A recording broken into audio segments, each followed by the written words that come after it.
Bom dia, meus irmãos, que a graça e a paz maravilhosa de Cristo Jesus esteja ricamente conosco em mais uma manhã de estudo da Sua Santa Palavra, aprendizado e esclarecimento que vem do alto para as nossas vidas. Nós louvamos a Deus. Pode apagar isso aqui também. Obrigado, meu irmão. E nós louvamos a Deus porque temos visto cada vez mais crescer na nossa igreja o interesse pela escola bíblica dominical.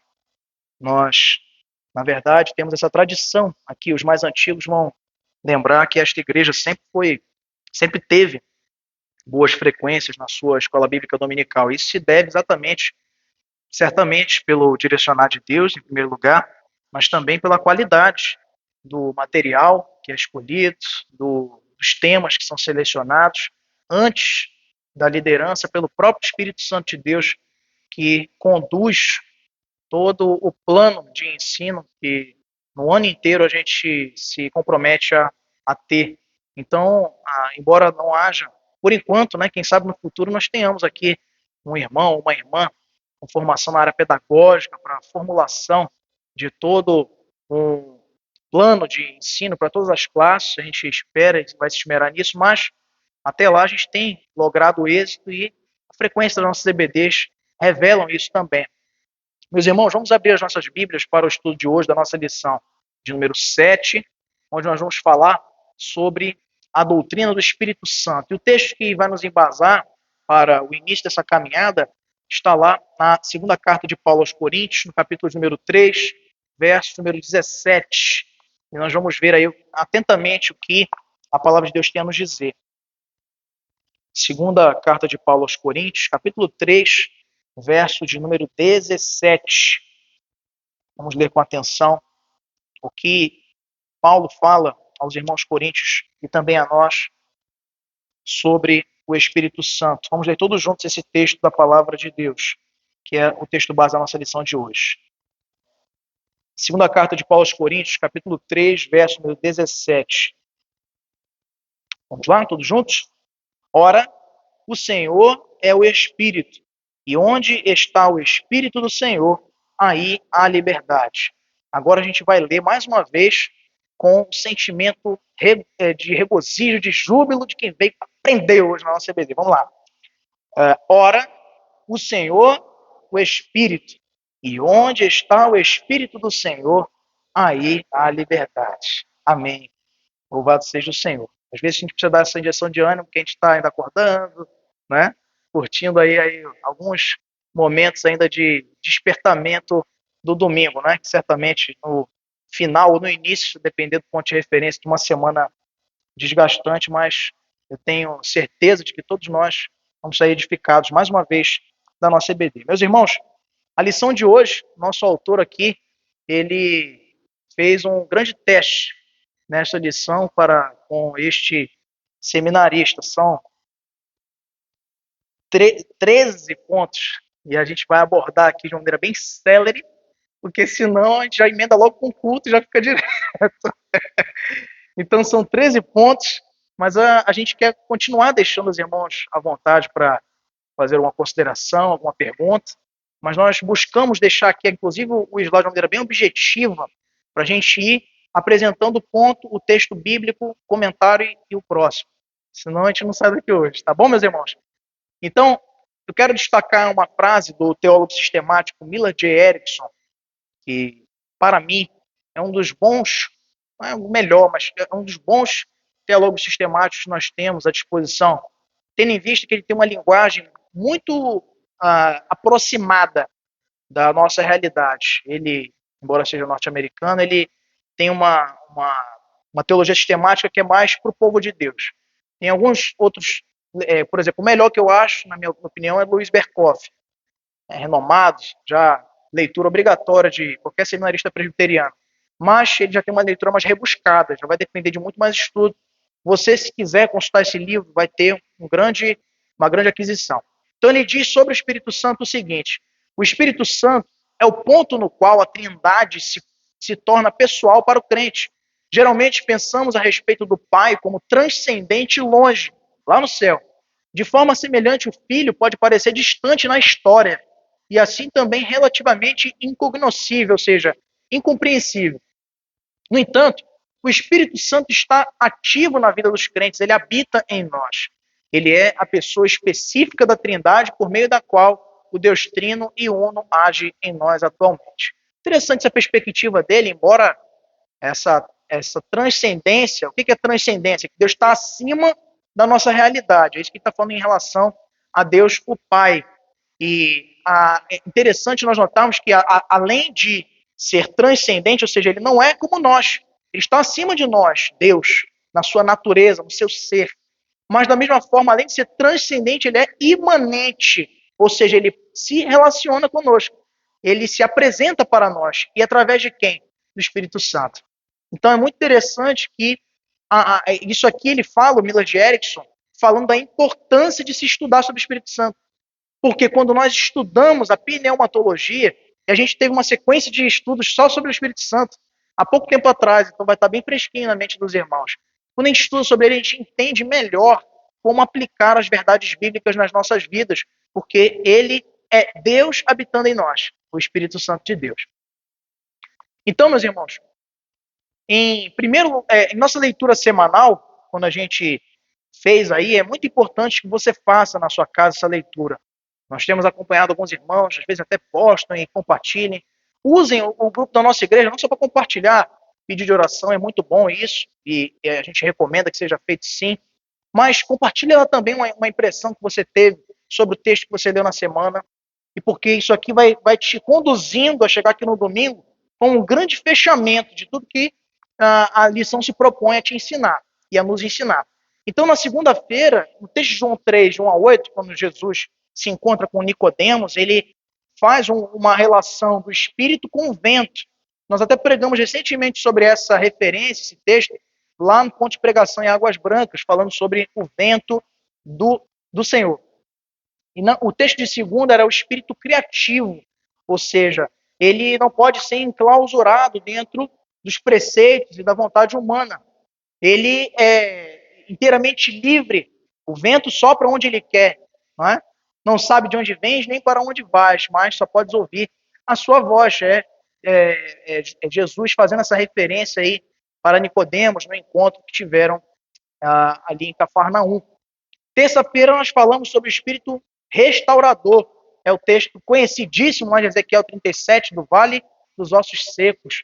O vento que sopra ali naqueles ossos para revivificá-los é o Espírito também representativo ali de Deus, o Espírito Santo, que é também Deus. Na quarto texto fala de um Espírito capacitador. Quem sabe o texto de 1 Coríntios 12 seja uma das melhores expressões dessa capacitação que nos vem à igreja através do Espírito Santo, porque em 1 Coríntios 12 fala dos múltiplos dons daquela igreja de Corinto e também da igreja do Senhor, e ali nós vemos o Espírito distribuindo os dons como lhe apraz. Isso é muito maravilhoso de refletirmos nisso. Você pode, meu irmão, e deve, eu quero te desafiar também a isso, usar esses textos aqui como teu devocional, ler esses textos aqui da indicação da nossa revista e faça uma profunda meditação nisso, porque cada um desses textos é um sermão, uma mensagem, é uma oportunidade de meditarmos na palavra do Senhor e dentro do mesmo tema que vamos estudando juntos. Na quinta, o texto de João 16, que fala do envio do Paráclitos, o outro Paráclitos, o Consolador, então também esta atribuição do Espírito Santo de Deus. A sexta, o texto de sexta, que era 1 Coríntios 2, fala de um Espírito que ilumina a mente e abre os olhos do coração humano para perceber a revelação contida nas Sagradas Escrituras. Sem o Espírito, nós lemos a Bíblia e é um livro qualquer. É um registro, como estávamos vendo agora há pouco aqui, de acontecimentos históricos, não é? De episódios militares da história de Israel, conquistas, perdas, derrotas, mas com o Espírito, essa palavra, ela se transforma em instrumento de vida eterna para nós.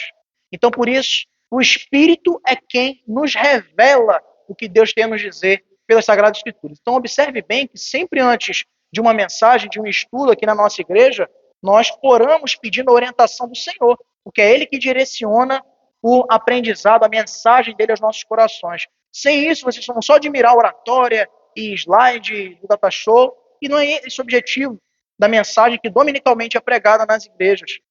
É exatamente conclamar o pecador ao arrependimento e transmitir a mensagem do Senhor de maneira eficaz. E essa eficácia ela não pode ser medida pelos esforços humanos, porque é só e única e exclusivamente pela ação do Espírito Santo. É por isso que eu me lembro de, certa vez, o presbítero Santos referir uma linda história da conversão do príncipe dos pregadores, Charles Haddon Spurgeon, na Inglaterra, onde ele era um jovem, se eu não me engano, entre 13 e 14 anos, alguma coisa assim, e foi convidado para ir a um culto, uma conhecida igreja protestante lá da Inglaterra, e um grande pregador ia pregar naquele dia, quando uma nevasca impediu que esse grande pregador fosse até o culto programado. Então o presbítero da igreja, ou um diácono da igreja, não me lembro, ele se encarregou então dessa missão, pego ali um pouco de surpresa, mas também não fugindo da responsabilidade, e pregou de maneira muito simples, poucos minutos, e foi essa pregação que o Espírito Santo se utilizou para converter um dos maiores pregadores da história. Então a gente tem que ter em vista isso, é o Espírito que revela. No sábado, o texto fala de um Espírito que é missionário. O texto lá de Atos 13, de 1 a 5, nós notamos então esse trabalho de organização, de movimento da igreja a partir do Espírito de Deus. Sem o Espírito de Deus, torna-se apenas tática empresarial de multiplicação. Mas com o Espírito de Deus, é avanço do reino. E a gente está, inclusive, mergulhando nisso nos nossos estudos de quarta-feira, que eu quero também te pedir que assista, se você não tem tido oportunidade. Está tudo gravado lá. Tem playlist lá desde... Agora tem vídeo que são um negócio. Desde janeiro lá. Fique à vontade, vai assistindo um por dia. Coloque em dia, porque eu tenho certeza que vai ser bênção para a sua vida. Não por mim, estou falando lá, mas certamente pela palavra do Senhor. E hoje, quem acordou bem cedinho hoje, tomou aquele cafezinho, passou o pão na manteiga que estava ali meditando também na palavra, viu um espírito que é frutífero.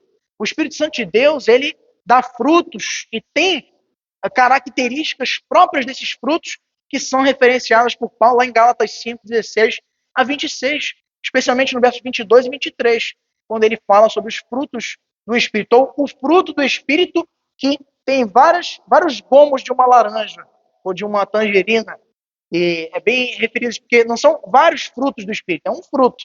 O fruto do Espírito é a salvação, e ela se mostra nestes gomos de uma mesma fruta, mas são características diferentes: mansidão, domínio próprio, longanimidade, benignidade. Então, fé, alegria, são características do fruto do Espírito Santo. Então, na nossa leitura semanal, a gente já teve a oportunidade de ver várias características do Espírito Santo nesse contexto. Então, em primeiro lugar, meus irmãos, a gente observa aqui que o Espírito Santo é Deus. O Espírito Santo, ele não é uma energia. Eu tinha pesquisado um vídeo para a gente apresentar aqui com uma ilustração. E é um vídeo de uma equipe missionária chamada Bible Project, o Projeto Bíblia. Não sei quem já teve a oportunidade de ver. Eles trabalham só com ilustração de textos para facilitar o entendimento para crianças, para adolescentes e até para adultos também, de uma maneira mais didática. Mas eu vi ele falando ali do termo grego, termo hebraico, perdão, que se refere ao Espírito, que é ruar. E é o sopro de Deus, fala de energia, de vento. Só que toda a indicação do vídeo ali estava indicando para isso, é uma energia, é o ruar de Deus, que é uma energia. E a gente vê assim, não, o Espírito Santo não é energia, o Espírito Santo é Deus. Você pode dizer isso comigo? O Espírito Santo é Deus. Ele não é energia, ele não é um poder sobrenatural, ele tem poder, mas ele não é um poder, ele tem poder. Por quê? Porque ele é maior que o poder, porque ele é Deus. O Espírito Santo é Deus, ele não é um Deus autônomo, independente, ele é um Deus no contexto da unidade trinitária, ou seja, da trindade, e privativamente nela, ele não age fora da trindade. Tudo que o Espírito faz está de acordo com a obra do Filho e com os desígnios do Pai. Tudo que o Pai faz é por causa do Filho e através do Espírito. E tudo que o Filho fez foi obedecendo ao Pai e confiando e enviando o Espírito. Eles estão entrelaçados e são inseparáveis. A Trindade funciona assim. Não são três deuses. Nós já estudamos isso aqui também na nossa Escola Bíblica Dominical em outras ocasiões. Chama-se união hipostática. Eles, ao mesmo tempo, têm as suas individualidades, mas são um. É um mistério entendermos isso, né? Mas o fato é que a ação do Espírito é também sempre a ação das demais pessoas da Trindade, pois são consubstanciais entre si. O que é isso? Eles têm a mesma substância. Tem gente que pensa até hoje na nossa igreja, de maneira errada, que o Deus Pai é o presidente, aí Deus Filho está um pouquinho abaixo, é o vice, e Deus Espírito Santo é o executivo, que está aí conduzindo a obra dele até Jesus voltar. Não é assim que funciona, meus irmãos. Em vários momentos nas Escrituras nós vemos os três agindo conjuntamente. Desde o princípio, quando ele diz, façamos o homem à nossa imagem e semelhança. Esse plural ele é poucas vezes utilizado no contexto do Antigo Testamento, lá no Gênesis. O judeu, por ser muito afeito a essa questão de adorar um único Deus, até por conta do mandamento que foi dado a Moisés, por Moisés ao povo, eles não admitiam adorar mais um Deus. E para eles colocar essa palavra lá, uma referência muito singular, que nos mostra, nos revela já de antemão a Trindade. Então, o Espírito Santo tem Deus. Tem um texto da palavra, que está indicado em Atos 5, 13 e 4, que é muito revelador sobre isso. Então disse Pedro, Ananias, por que encheu Satanás teu coração para que mentisses ao Espírito Santo, reservando parte do valor do campo e conservando-a porventura, não seria teu? E vendido, não estaria em teu poder? Como, pois, assentaste no coração este desígnio? Não mentiste aos homens, mas a Deus. Observe que no começo ele fala, para que mentiste ao Espírito Santo. E no final ele diz, não mentistes aos homens, mas a Deus. Há um entrelaçamento aqui entre quem é o Espírito Santo e quem é Deus, porque são a mesma pessoa. O Espírito Santo não é uma energia, nem um poder, ele é Deus. Em segundo lugar, meus irmãos, ele quer ser rápido, vai ser mesmo. A plenitude divina, ela é uma característica de cada pessoa. O que eu quero dizer com isso aqui, para a gente entender melhor? Deus não é mais Deus que o Filho, nem o Filho é mais Deus que o Espírito Santo, e o Espírito Santo não é menos Deus que o Pai e o Filho. Todos são plenamente Deus. E por isso há uma plenitude, não é, simbiótica entre os três. Eles são ao mesmo tempo e na mesma relevância, no mesmo patamar, Deus. Nenhum é menos ou mais que o outro. Os textos bíblicos nos mostram que o Pai está plenamente no Filho e ambos estão no Espírito Santo. Que é, no caso, que o Espírito Santo é tanto o Espírito do Pai quanto do Filho. Quem tem o Espírito, tem o Filho e tem o Pai também, ao mesmo tempo, porque é Deus. Em muitos contextos, inclusive, você não vai encontrar a expressão no Novo Testamento Espírito Santo. Por exemplo, lá no Antigo Testamento, a expressão que era dada era Espírito de Deus, né? Ou às vezes até o Espírito só, o ar. E no Novo Testamento, muitos dos evangelistas e até os apóstolos, quando escrevem suas cartas, muitas vezes vão referenciar assim o Espírito do Filho, não é? O Espírito do Pai dos céus. Então existem muitos sinônimos que são utilizados aí para nos referir a isso, de que tanto o Espírito ele tem a expressão do Pai, como tem também a expressão do Filho. O microfone aqui para o irmão Tiago. Enquanto isso, eu já vou exibir aqui o texto, lá de João 15, 26. João 15, 26 é a parábola da videira e também algumas promessas de Cristo em relação ao Consolador. E ele diz, quando, porém, vier o Consolador, que eu vos enviarei da parte de quem? Do Pai. Olha só, o Filho envia o Espírito que vem da parte do Pai, mostrando que os três estão aí interligados. Que dele procede, o Espírito da verdade que dele procede. Esse dará testemunho de mim. Olha só, o Pai envia a pedido do Filho para falar do Filho, mas a ação é do Espírito. Então, os três agindo de maneira plena como pessoas da Trindade. E, Gabriel, tem uma pergunta para fazer também, em relação a isso, é porque eu já tive uma estudando, né, com uma pessoa que nega, né, que o Espírito Santo ele é tanto o Pai, né, tanto o Pai quanto o Filho, mas aqui mostra tanta clareza, né, mas o que acontece da pessoa negar, acreditar que o Espírito Santo é apenas uma força? É ignorância, né? credulidade, porque nós não estamos formulando aqui esse entendimento a partir do pensamento do seminarista Gabriel, da Igreja Presbiteriana. Como a gente faz questão sempre de mostrar aos irmãos, esses são indicativos e testemunhos das Sagradas Escrituras. Então, de fato, eu não chegaria a dizer, se é isso que você pretende perguntar, por exemplo, se eu creio que o Espírito Santo é Deus, está blasfemando. Há um entendimento, inclusive a gente até pulou essa lição por uma questão de agenda, mas há um entendimento que a blasfêmia contra o Espírito Santo hoje, ela é impossível, porque foi referida ali por Cristo como alguém que descredibilizasse a obra do Filho que estava sendo movido pelo Espírito em caráter terreno, como os fariseus fizeram, dizendo que as obras e as curas e os sinais que ele promovia eram obras de Beelzebul. Isso está ligado ali com o mesmo texto que ele fala sobre a blasfêmia contra o Espírito Santo. Então, há quem defenda que ainda é possível, sim, nos dias de hoje, blasfemar do Espírito Santo, que é uma incredulidade tal que passa da ignorância e do puro desconhecimento, já passa para a afronta deliberada em face da santidade de Deus. Sendo uma coisa ou outra, esse caso aí é ignorância. Às vezes a pessoa, não, eu creio no Espírito Santo, para mim é uma energia, uma iluminação. Não é crente. Se a pessoa é um crente e confia e crê de maneira total e integral na palavra de Deus, porque ser crente significa isso. Eu não posso ser crente e confiar que a Bíblia ela não é a palavra de Deus, só contém. Ela não contém, ela é a palavra. E é inerrante, e é suficiente, e é inspirada. Então, eu colocaria essa pessoa aí em grau de ignorância, pessoa que está ainda incrédula. Tá bom? Em terceiro lugar, meus irmãos, nós vemos ainda que o Espírito Santo possui atributos divinos. E não podia ser diferente. Se ele é Deus, ele possui atributos do Senhor. E a gente vê isso na Bíblia. De maneira muito clara. Observe que o Espírito não é um Deus, como a gente já falou, de terceira categoria.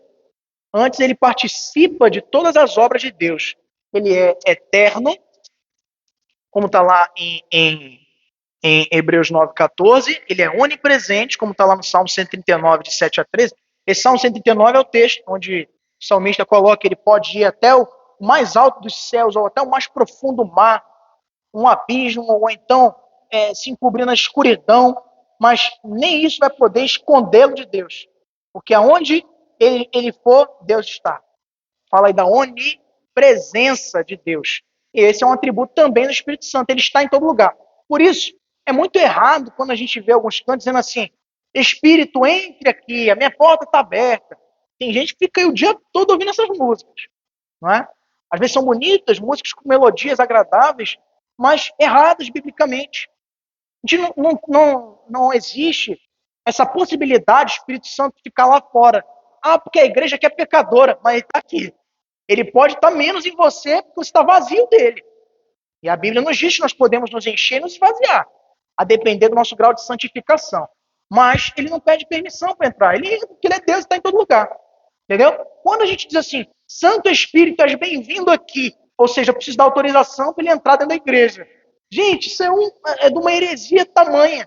Porque é como se estivesse dizendo que ele não está na mesma categoria de Deus o Pai. Eu nunca vi um canto que fala assim, Deus o Pai, és bem-vindo aqui. É sempre com o Espírito, já observou?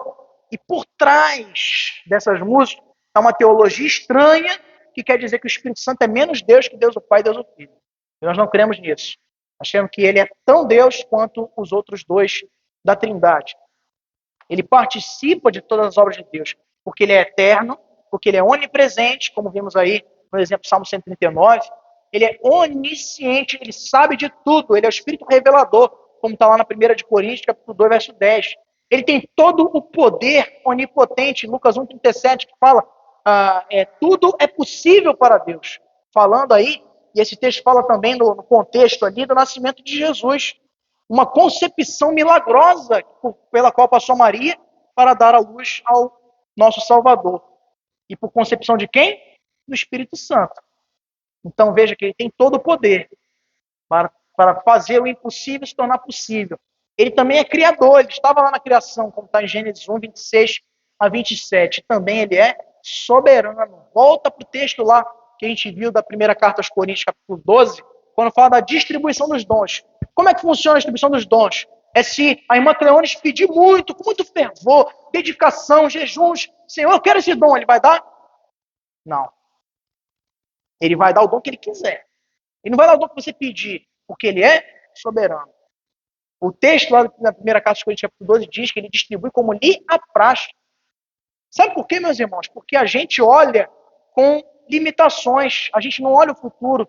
Ele, por ser Deus, conhece as necessidades da igreja e encaminha os dons para cada irmão, para cada membro do corpo, da maneira que vai resultar em saúde para a igreja. Porque aproveitaria, e Paulo vai usar também essas referências para nos convencer disso, aproveitaria que todos fossem mestres, ou que todos fossem evangelistas e pastores, ou que todos tivessem dons de liberalidade, ou que todos tivessem o dom de ministração. Cada um ali tem um dom específico, e chamado por Deus e dado por ele, porque ele é soberano. Em quarto lugar, meus irmãos, nós vemos que pelo batismo, tá, nós somos entregues à Trindade. É muito interessante essa referência, porque olha só, conforme a ordenança lá de Mateus 28, 19, batizar em nome significa batizar para.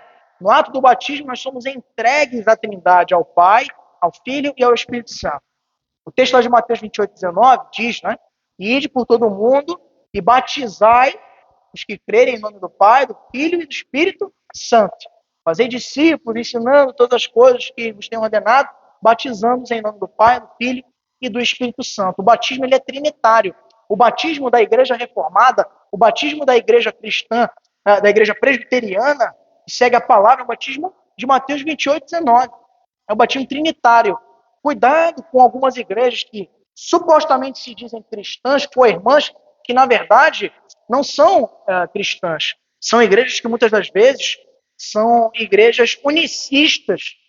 Batizam só em nome do Pai. Esse negócio de batismo em nome do Filho não está na Bíblia. Está aqui na Bíblia. Não, o batismo em nome do Espírito Santo também. O batismo é só em nome de Jesus. Não batismo nem em nome do Pai nem do Espírito. O batismo reformado é um batismo trinitário. É o batismo ordenado na Bíblia. É o batismo que considera essa entrega. No batismo, e muitas pessoas têm desprezado o valor desses sacramentos. Mas o batismo, ele funciona não apenas como um selo de ingresso do crente no corpo, de enxertamento do ramo na oliveira, mas também tem esse significado de pertencimento. Não é? No caso dos imersionistas, eles têm muito essa ideia do nascer de novo, né? Só que o cristão reformado, ele não crê que você vai se converter no dia que está marcado o culto e que você vai ser batizado. Seja se você foi quando criança, seja se foi quando já com a idade da razão. Você não vai ser convertido naquele, você já é um convertido. Por quê? Você é convertido antes, pela ação do Espírito Santo. Então, esse símbolo do rito do batismo, o sacramento do batismo, é também uma entrega à Trindade, incluindo o Espírito Santo de Deus. Em quinto lugar, meus irmãos, nós vemos que o Espírito esteve na vida e no ministério de Cristo, porque ele é um com o Pai e com o Filho. Então é interessante que nós observamos nos evangelhos a clareza desse envolvimento do Espírito Santo com Cristo. Ele atuou no nascimento de Cristo, no texto lá de Lucas 1, a gente falou agorinha, texto de Lucas 1, 35, quando se fala então da concepção de Cristo ali espiritualmente no ventre de Maria. Maria, que ainda não estava nem desposada com José, ela recebe a visita do anjo que lhe anuncia, então, e ela se alegra com aquilo, e isso mostra, então, essa característica sobrenatural e esse envolvimento do Espírito Santo na vida, desde o princípio da vida, da encarnação do nosso Salvador. No seu ingresso ao ministério messiânico, texto que nós todos conhecemos lá de Mateus 3, 16 e 17, quando ele é batizado por João Batista, às margens do Rio Jordão, e lá, então, vemos a Trindade toda representada. Cristo como servo obediente, cumpridor do plano da redenção, e também você observa ali o Pai, que como uma voz dos céus diz, este é o meu filho em quem eu me comprazo. E o Espírito como uma pomba desce ali sobre Cristo, representando então a chancela, uma legitimidade ministerial. Por que aquilo aconteceu à vista de todos? Para que todos reconhecessem como sinal que ele era o Messias. E mesmo assim não creram muitos. Então, e também o Espírito, além do nascimento, além do ingresso no ministério messiânico de Jesus, ele também está presente na continuidade da sua obra junto à igreja, a partir de Atos 2. Quando em João 16 ele promete enviar o Consolador, que ia capacitar, ia orientar o avanço da igreja, lá em Atos 2 isso se concretiza com a descida do Espírito Santo sobre os discípulos em Jerusalém, cerca de 120. A partir dali o Espírito Santo não ficou descendo de novo, a gente já falou sobre isso também. O Pentecostes foi um evento único na história, como foi a criação, como foi a redenção em Cristo. E agora o que acontece, o Espírito Santo já está aqui, e agora ele vai revelando-se aos eleitos, não é? Como aconteceu com os gentios, 2 capítulos mais tarde aí, em Atos, e como acontece, então, na história até os dias de hoje.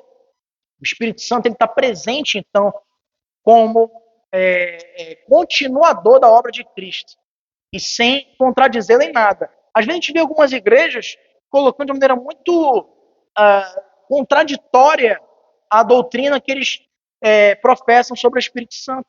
Um Espírito Santo que desdiz as obras de Cristo, que contraria as Sagradas Escrituras. John Owen, o puritano norte-americano, ele sempre dizia o seguinte, ele falava que se uma revelação, falando agora do dom do Espírito Santo, né, sobre a revelação, se uma revelação ela vai repetir alguma coisa que a Bíblia já está dizendo, ela é desnecessária. Falando do dom de profecia e dom de revelação.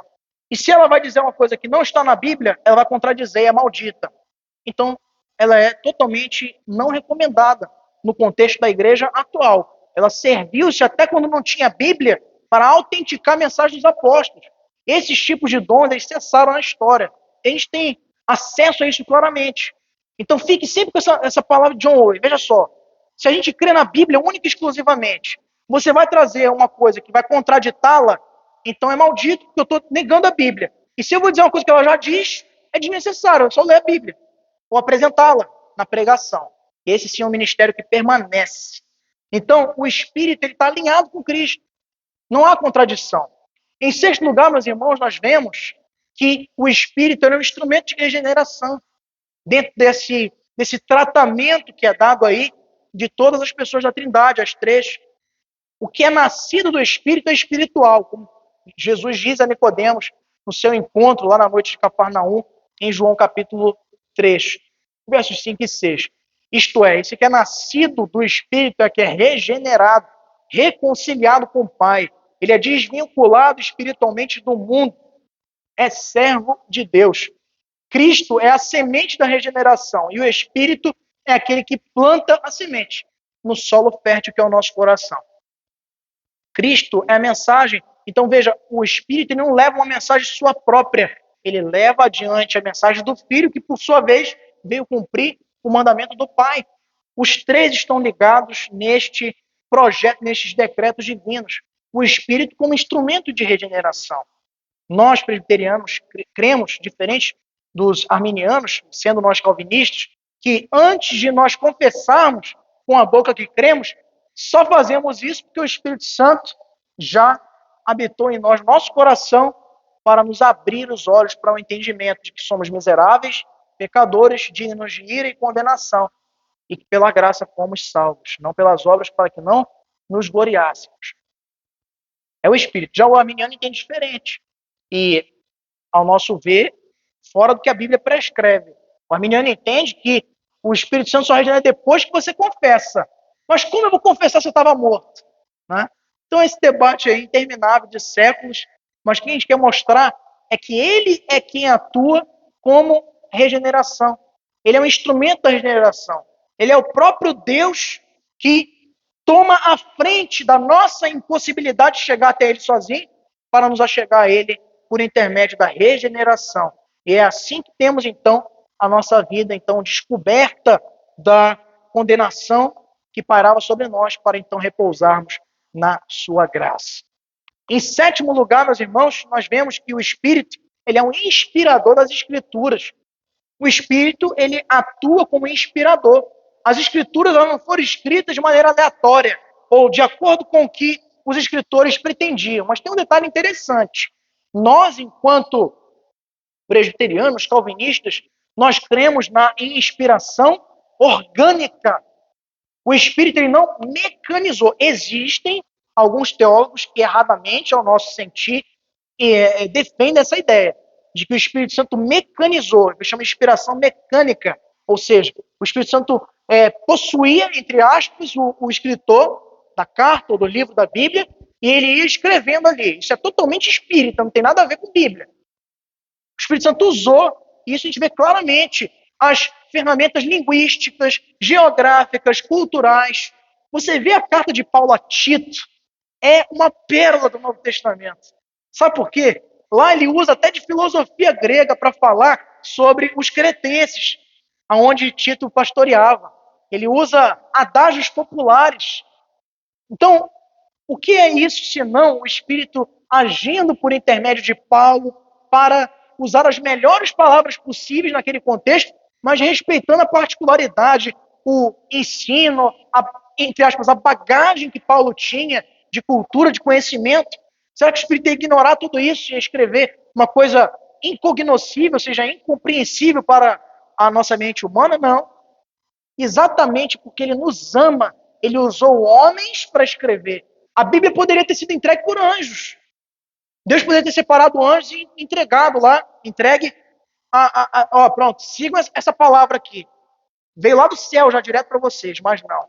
Por nos amar e diante dos seus projetos soberanos, ele usa do idioma humano para que a gente entenda, para que a gente compreenda, para que a gente olhe para o Paulo que escreveu, movido pelo Espírito, e veja que era um homem como nós, e veja que também errou, que também dependia do Senhor, da sua graça, e com isso nós nos encorajamos para experimentar o que ele também experimentou sendo um pecador. Paulo ele nunca se colocava acima dos seus destinatários das cartas, assim como todos os outros escritores bíblicos movidos pelo Espírito. Conforme segunda carta a Timóteo, capítulo 3, verso 16, texto conhecidíssimo de todos nós também, toda a Escritura é inspirada por Deus. Essa expressão grega é theopneustos, é o sopro de Deus. Olha só que interessante. Theopneustos é o sopro de Deus, a inspiração, é isso. É como se Deus soprasse nos escritores bíblicos o que ele queria para que fosse escrito. Ou seja, foram reveladas por Deus no ministério do Filho e na inspiração do Espírito, sendo a palavra, no caso o verbo, logos, na voz do Espírito que inspirou os profetas e ilumina a igreja. Tem um texto lá na segunda carta de Pedro, que fala muito claramente sobre esta relação da inspiração das Escrituras, onde Pedro destaca que não foi dada nenhuma profecia ou escritura por vontade humana, mas por inspiração divina. E era o Espírito quem falava de Deus sobre o ministério do Filho aos profetas, falou também aos escritores do Novo Testamento. Então, meus irmãos, nunca... por que você deve crer? Aí, às vezes, as pessoas tentam contrarrazoar, apresentar argumentos que não estão de acordo com o nosso grau de fé. Veja só, se você vai tentar defender para o incrédulo que a Bíblia não erra, que ela é inerrante, ele rapidamente vai dizer para você o seguinte: mas como é que você confia na inerrância bíblica? Foi um livro escrito por homens. Você não vai convencer ele do contrário, porque a crença dele é essa, que é um livro humano. Então, o pressuposto que a gente já tem que já partir na defesa da nossa fé é que a Bíblia não é um livro humano. É um livro divino, mas não é só um livro divino. É um livro divino humano. Porque é um livro que Deus construiu, movendo homens santos na história, a partir de séculos a fio, preservando essas escrituras para que nós tivéssemos acesso a tudo que precisássemos saber sobre quem Ele é, sobre quem nós somos, sobre a nossa salvação e sobre tudo o que diz respeito às nossas vidas como integrantes do Seu reino. Então, é Ele que inspira. Se a gente, quando você vai ter um debate, uma conversa com alguém, você precisa logo perguntar de cara para ela: você crê que a Bíblia foi inspirada por Deus? E aí você vai mostrar os textos que dizem isso. Não, então não adianta. O debate vai ser todo infrutífero dali para frente se essa pessoa não crer dessa forma, porque ela vai sempre achar um argumento para dizer. E mesmo assim, ainda há muita dificuldade das pessoas entenderem isso, mas certa vez eu vi na internet, microfone aqui para o presbítero Santos, para fazer uma consideração. Então, há uma questão muito interessante que é a seguinte: as pessoas perguntam assim, quantos anos você tem, Maria Paiva? 15. Então, então ela vai dizer a idade dela, que ela falou bem baixinho e não vou repetir para ninguém. Aí eu vou dizer, como é que você pode me comprovar isso? Certidão. E essa certidão foi escrita por quê?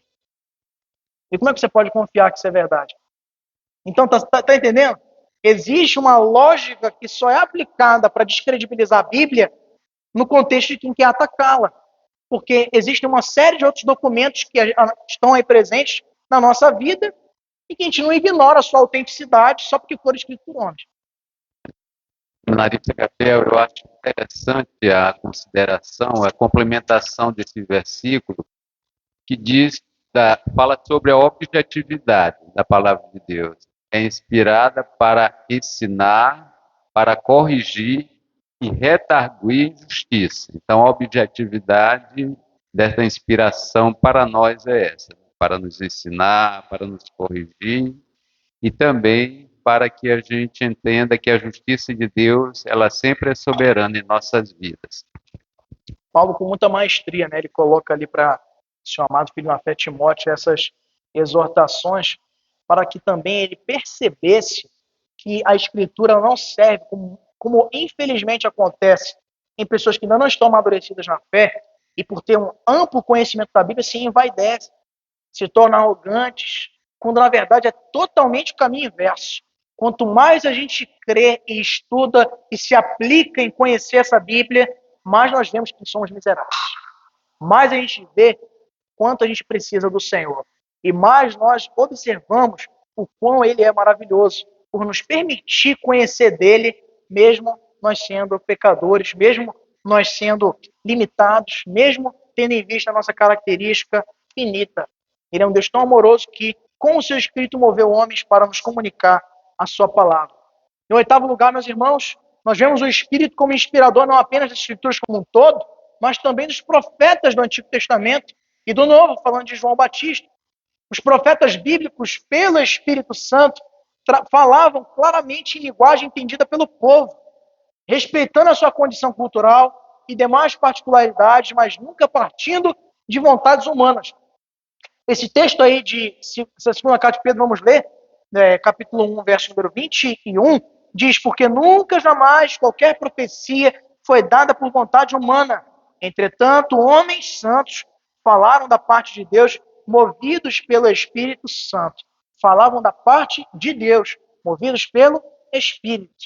O Espírito, ele era o inspirador dos profetas. E não poderia ser diferente, pois, ao fim das suas sentenças, dos juízos que eles proferiam contra reis, contra sacerdotes, contra nações, contra aqueles que se opunham aos mandamentos do Senhor, ao fim dessas sentenças, desses juízos, estava sempre a expressão, assim diz o Senhor. Eles não falavam da sua parte. Na verdade, o que Pedro está dizendo aqui não é novidade para os judeus, mas Pedro está escrevendo para a igreja da dispersão.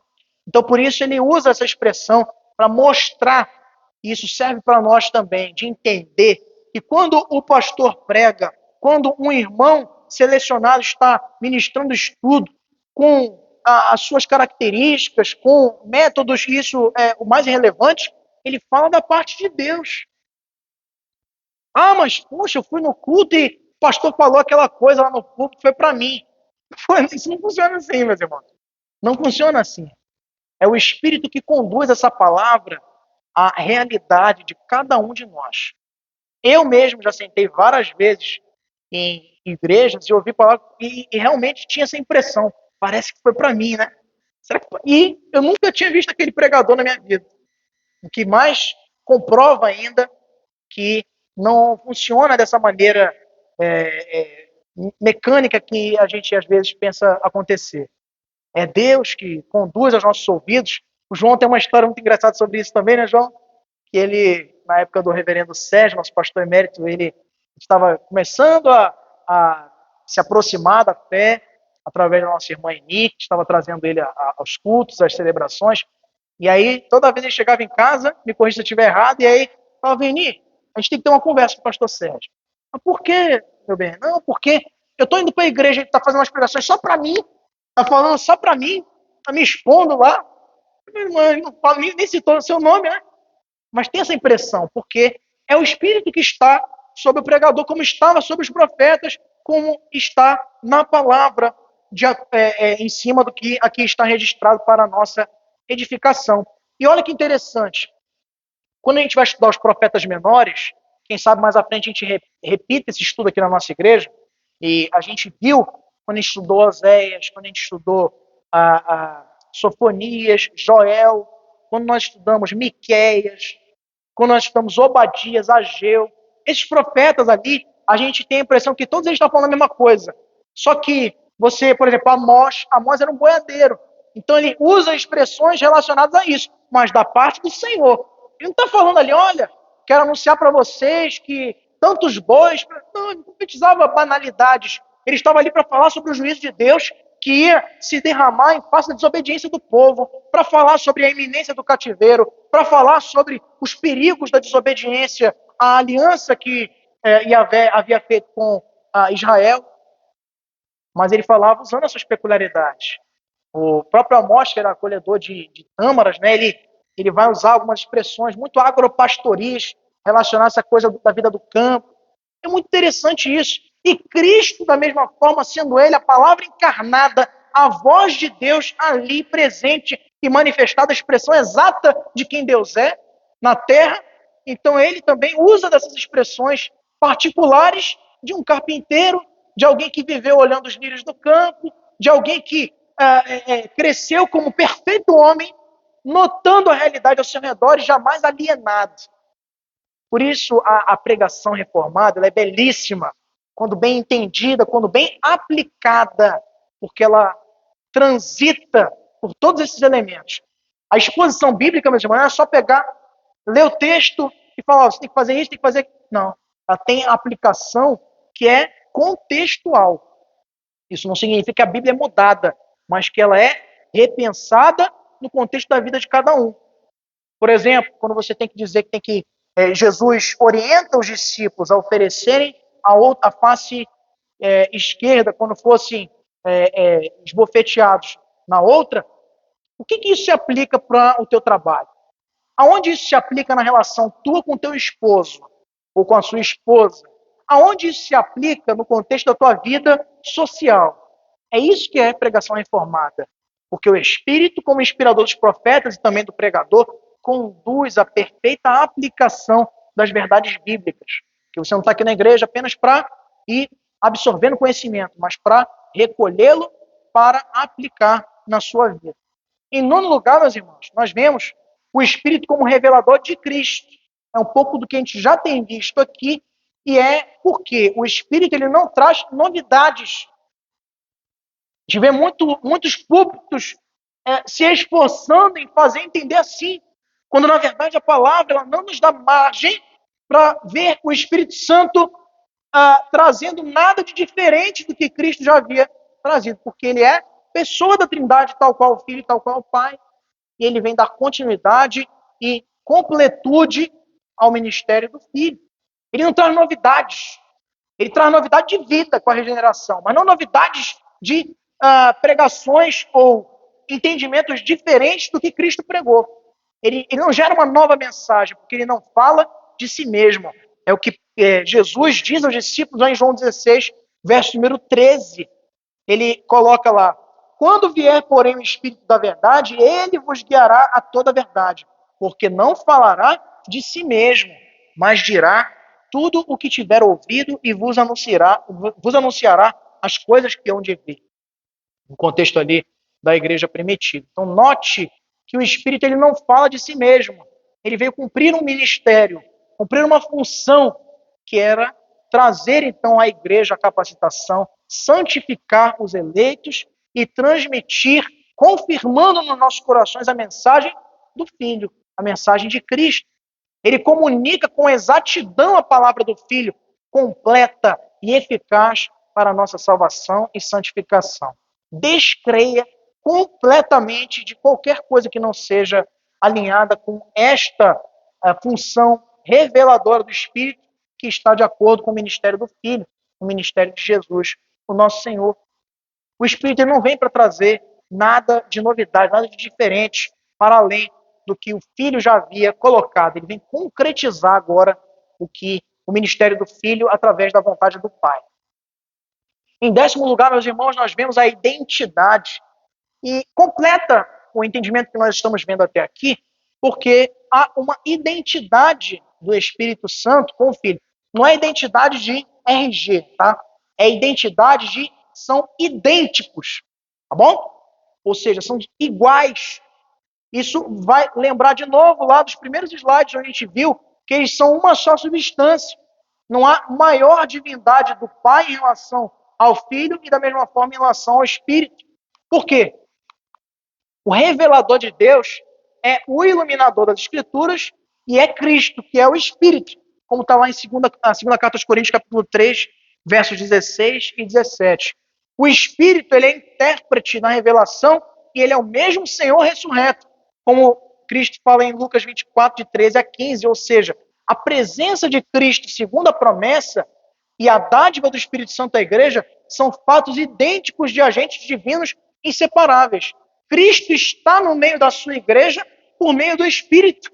Isso não anula um ao outro, pelo contrário, são reveladores ou são testemunhos da identidade que há entre o Filho e entre o Espírito e ambos com o Pai. Por isso, não há margem para individualizarmos a ação de cada pessoa da Trindade no contexto da igreja.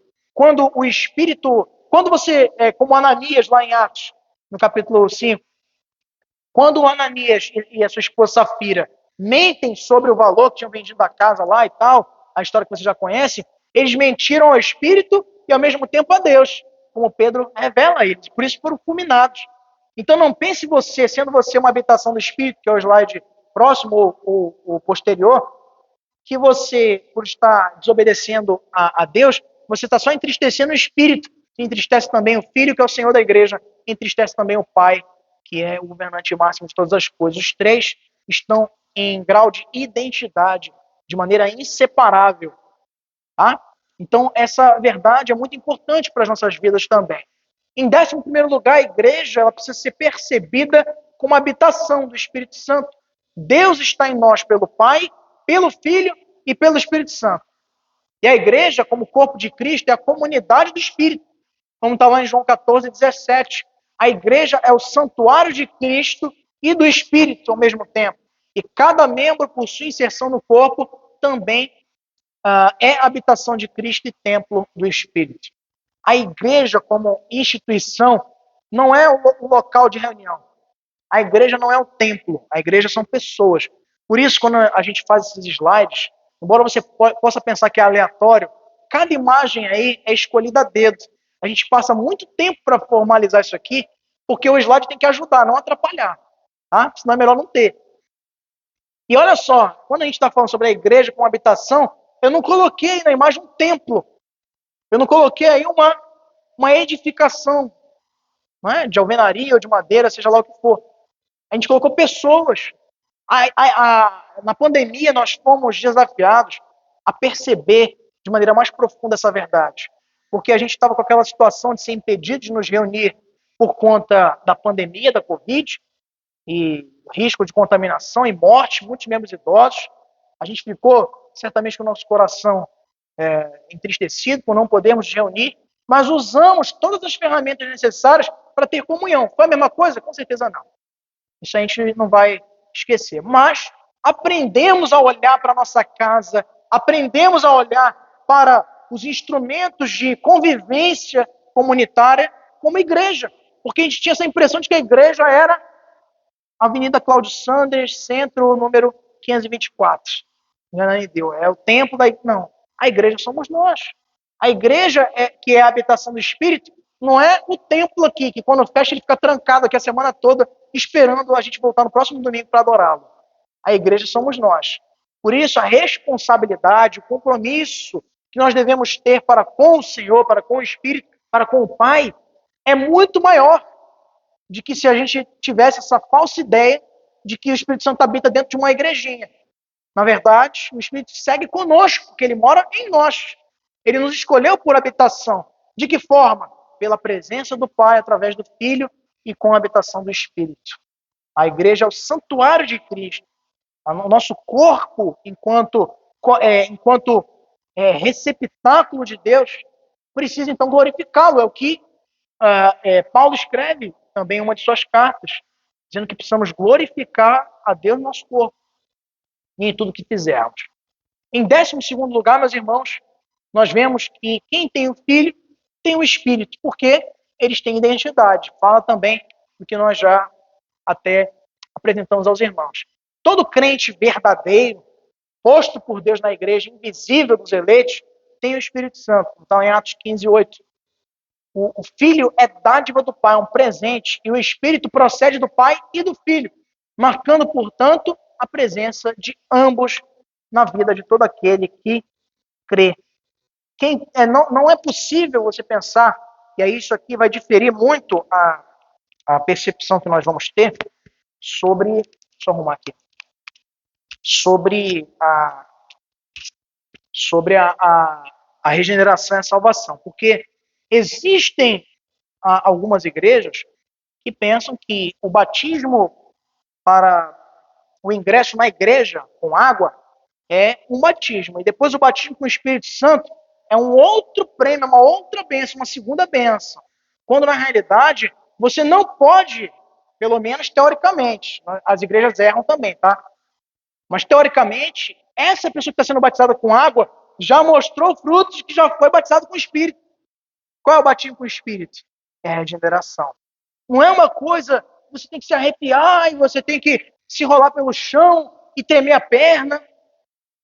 Há relatos de pessoas que aconteceram isso. Eu estava falando com um irmão essa semana com essas dúvidas sobre o estudo sobre o Espírito Santo. E eu vinha apresentando para ele a palavra de Deus. É um irmão até que participa do nosso futebol às quartas-feiras aí, tá novo na fé, tá querendo conhecer a palavra de Deus. E ele achou muito estranho que na igreja que ele frequenta, de uma denominação que eu não vou citar por motivos éticos, ele disse que ele achava muito estranho que existia essa exigência de que sempre alguém que fosse ser batizado pelo Espírito Santo tinha que tremer, tinha que balbuciar, tinha que cair no chão.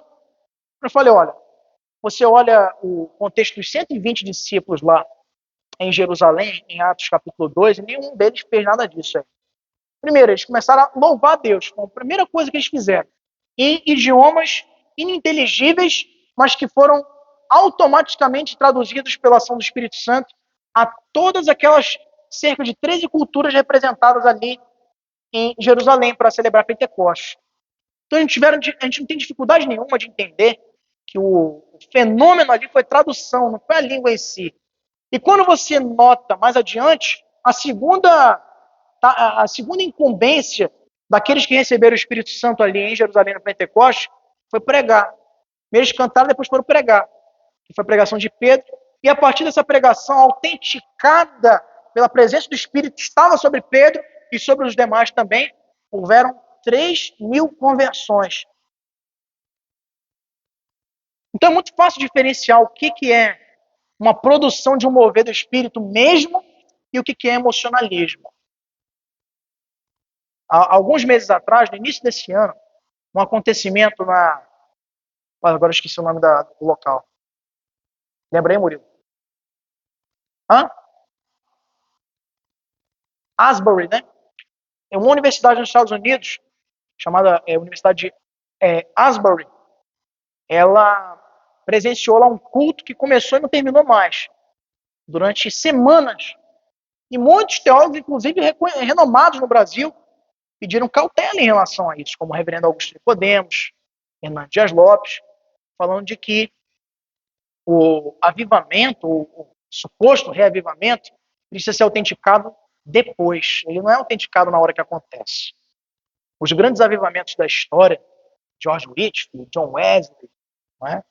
Na Reforma mesmo, a gente reconhece que o movimento dos reformadores foi um movimento de avivamento da igreja, de retorno às Sagradas Escrituras.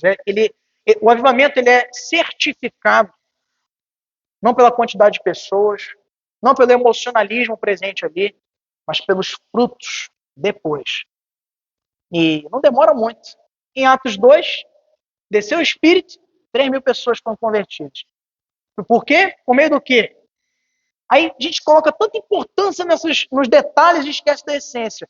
Ah, quem vai ser pentecostal vai defender isso. Não, o grande sinal do recebimento do Espírito Santo são as línguas. Foi a primeira coisa que eles fizeram. Mas eles se converteram pelas línguas. Eles se converteram pelo quê? Pela pregação. Pela pregação. Então, é interessante a gente notar isso. Quem tem o Filho, tem o Espírito. É a marca. É a dádiva do Pai. O Espírito procede do Pai e do Filho ao mesmo tempo. São unos e triunos ao mesmo tempo. É o grande mistério que, na nossa percepção, quem sabe na eternidade, a gente consiga, e eu acredito que não. Às vezes me perguntam assim, presbítero Santos, vou separar uma lista de perguntas para quando chegar no céu, eu vou alugar o Senhor lá e vou perguntar mesmo. E, gente, ainda no céu vão ter muitas coisas que você não vai saber. E sabe por quê? Porque você vai continuar sendo uma criatura. Não pense em você, como dizem os pregadores aí pelo YouTube, malucos, hereges, que você no céu vai ser um mini-deus. Você não vai ser.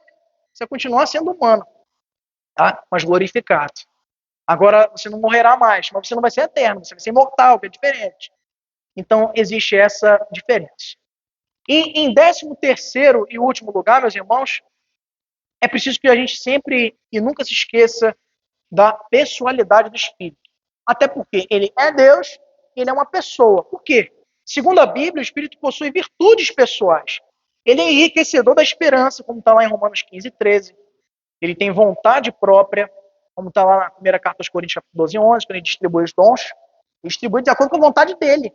E isso são características próprias de uma pessoa. Não é uma energia. Embora seja o ruar de Deus no hebraico, ele é uma pessoa, ele tem vontade própria. Ele possui emoções, como está lá em Isaías 63:10. Também nos é dito no Novo Testamento que não devemos entristecer o espírito. Só se entristece quem tem sentimentos, emoções. Ele pode ser resistido, não no contexto da graça, mas no contexto da sua ação, em Atos 7:51. Isso é muito claramente visto. Até os crentes, muitas vezes, de maneira rebelde, resistem à ação do Espírito Santo. Isso não significa que seja menos Deus, mas significa o quanto ainda precisamos nos santificar para sermos totalmente rendidos, como cantamos no início do nosso culto de hoje. E ele pode ser tentado, como está lá em Atos 5, verso número 9, mesma referência lá que já vimos. A dádiva do Espírito Santo, meus irmãos, decorre da filiação. Nós recebemos o Espírito porque somos feitos filhos de Deus. E não o contrário, nós não somos feitos filhos de Deus para recebermos o Espírito, mas recebemos ele porque já fomos feitos filhos pela regeneração. Quando nos tornamos filhos pela regeneração. Por Cristo somos filhos de Deus e, como tais, recebemos o Espírito Santo que atesta em nós, agindo em nossa consciência, que somos filhos de Deus. O próprio Espírito testemunha ao nosso Espírito que somos filhos de Deus. Isso é um contraponto necessário na trajetória de todo crente, porque em todo momento o inimigo dirá o contrário. O inimigo vai mostrar o nosso desmerecimento, vai mostrar a nossa condição miserável, que é verdadeira. Nesse ponto ele não está mentindo, mas ele ofusca a graça e tenta te mostrar que você não é digno de se assentar à mesa do Pai. Mas você é digno sim, não por ti, mas porque ele decidiu te amar. E é só por isso que você se assenta na mesa com a mesma dignidade do Filho, ao mesmo tempo em que Cristo é nosso Salvador. Essa expressão é muito fantástica, que tem um cântico da ceia que nós cantamos, que fala sobre isso. Ele é também nosso irmão. Né?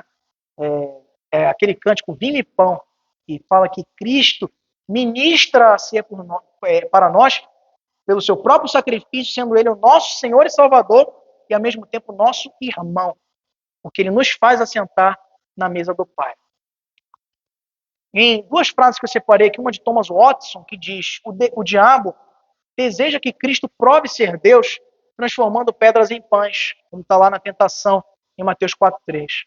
Mas o Espírito Santo mostra a sua divindade, transformando corações de pedra em corações de carne, como está lá em Ezequiel 36, verso 26. Essa é a tarefa do Espírito. O inimigo tenta mostrar uma falsa teologia da prosperidade, que vem sendo pregada por aí em muitas denominações. Mas nós não cremos nesse impressionismo, nessa sugestão maligna do inimigo das nossas almas. Tem muito crente indo para a igreja querendo que todas as suas pedras sejam transformadas em pães. Mas o Espírito quer transformar, na verdade, corações de pedra em corações de carne. Uma outra frase também aqui interessante de Billy Graham, que eu coloquei aí para refletirmos. Olha só o que Billy Graham certa vez disse. Na igreja de hoje em dia, 95% das atividades continuariam a ser realizadas se o Espírito Santo fosse removido do nosso meio. Que é assustador. Na igreja primitiva, 95% de todas as atividades seriam interrompidas se o Espírito Santo fosse removido. O quanto de dependência do Espírito Santo nós temos tido para afirmarmos que somos como a igreja primitiva? É uma reflexão que eu quero deixar para os irmãos. Nós precisamos ser uma igreja que é movida pelo Espírito, e não movida pelo data show, grupo de louvor, movida por templo, ar-condicionado. A gente vai continuar sendo igreja sem isso? A gente precisa refletir sobre isso. Tá? E eu separei aqui, a gente vai pular essa parte dos pontos da discussão. Por que há tanta confusão doutrinária sobre quem é o Espírito Santo? Eu já vou responder logo para a gente ganhar tempo. É porque não se examina a Bíblia. É simples. Se examinar a Bíblia, não tinha tanta confusão assim. E outra coisa, não é só examinar a Bíblia também. É examinar a Bíblia por intermédio do Espírito. Porque se eu for examinar a Bíblia com o meu próprio entendimento e vaidade, e egoísmo, e egocentrismo, eu vou fazer as mais falsas interpretações possíveis. Mas quando eu oro antes de ler, quando eu busco humildemente, Senhor, eu sou pela Bíblia educado, e não o contrário. Tá? Segundo, quando é que o crente recebe o Espírito Santo? Quando ele é regenerado e feito filho, como nós vimos aqui na nossa lição de hoje. E qual a importância da presença do Espírito Santo para nós? Essa aqui é pessoal. E aí você leva para a sua casa para refletir. E eu trouxe aqui uma coisa um pouquinho diferente. Quero mostrar para os irmãos com muita atenção. É uma ilustração sobre a importância do Espírito Santo em nossas vidas.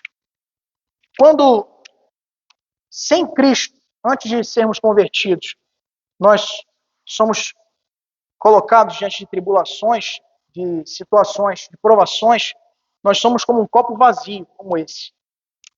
E, ao sermos colocados diante de provações, tribulações, nós sofremos os danos. Todo mundo está vendo o copo furado? De uma vida sem o Espírito Santo. É um copo vazio.